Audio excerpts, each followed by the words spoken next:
Buonasera e ben ritrovati con l'informazione flash di New Sicilia, i principali titoli del pomeriggio. Durante un meeting a Messina sulla gestione dei rifiuti, il presidente Schifani ha ribadito il suo impegno nella realizzazione dei termovalorizzatori, definendolo un obiettivo prioritario del suo mandato. Il governatore ha puntualizzato che il successo dei termovalorizzatori dipenderà però dall'incremento regionale di raccolta differenziata. Il bambino nato in un cantiere lo scorso dicembre e lasciato dalla madre all'ospedale Buccheri La Ferla di Palermo è stato affidato ai servizi sociali.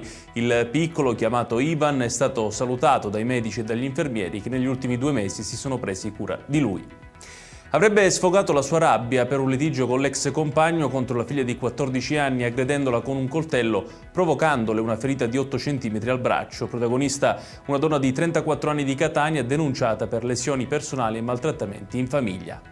Arrivano aggiornamenti in merito all'eruzione dell'Etna sviluppatasi negli scorsi giorni. La colata lavica, arrivata a quota 3050 metri circa, appare debolmente alimentata e il tremore risulta medio-basso. Stabile invece il livello di energia nei condotti magmatici del vulcano. E chiudiamo con il meteo. Le previsioni per la giornata di domani in Sicilia non saranno dissimili da quelle odierne.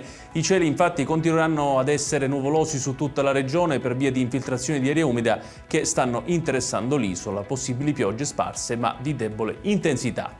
Ed è tutto per questa edizione. Tutti i dettagli su queste notizie li trovate come sempre sul nostro sito www.newsicilia.it. Grazie per averci seguito e buon proseguimento di serata.